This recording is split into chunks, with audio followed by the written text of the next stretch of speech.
So does religion help people with autism, or like does it actually hinder them? How does it work?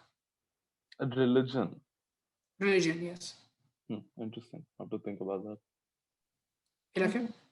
Or something. So I guess the rules and routines part, like if there's a schedule or a planned repeated activity that comes along with religion. So I don't think it's like religious faith itself that's going to be the help here, but more so the practices that might come with it. Like you wake up every morning, you shower every morning, you do a prayer every morning, you do something in the evening, every Sunday you do this. Like whatever practices that are repeated that come with religion, that could help, because just in general having a schedule helps.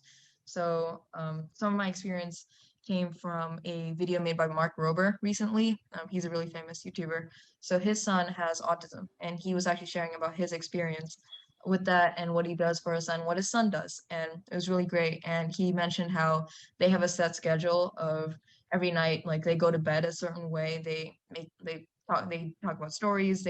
He has the same jokes that he tells his son, and that kind of repeated schedule kind of makes it easier, because you alleviate the concerns of like what other things could be happening for the kid. So he knows that his son knows then that, you know, at this time we're going to be doing this. So it alleviates some of the pressure, because he mentioned how sometimes people with autism, they at least they take in a lot of information, like way more. It's like sensory overload, right? So it's like right now I'm mostly visually paying attention to you all and hearing what you're saying, but I'm ignoring the AC noise right next to me. I'm ignoring a bunch of other things. So for when you have autism and you're taking in so much, to have a schedule and not have to worry about what are all the options that could possibly happen, but to know this is what's happening next. This is what happens when I do this thing.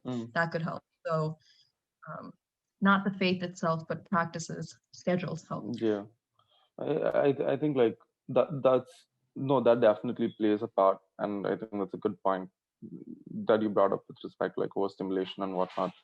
And I think there's another way to look at it, which is like maybe like praying could just like again just generate familiarity and comfort, because it is familiar to what they've experienced.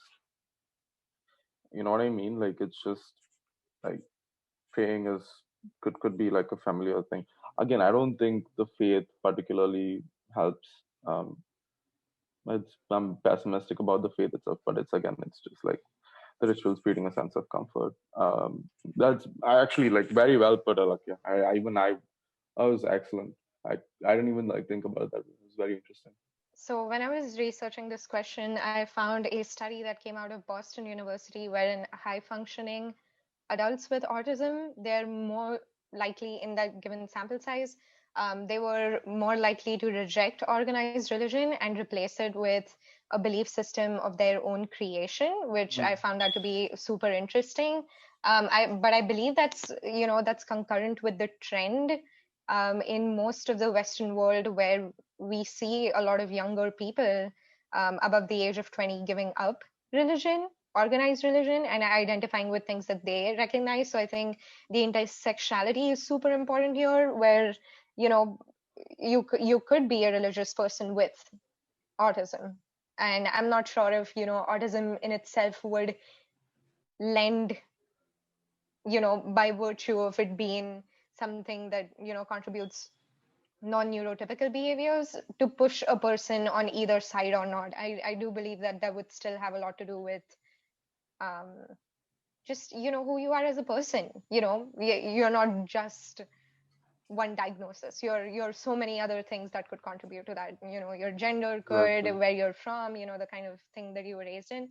But there was another study that showed that religiosity actually went up in caretakers, and it went, just feelings of faith went up in the people around people who were autistic. So I found that contrast to be noteworthy.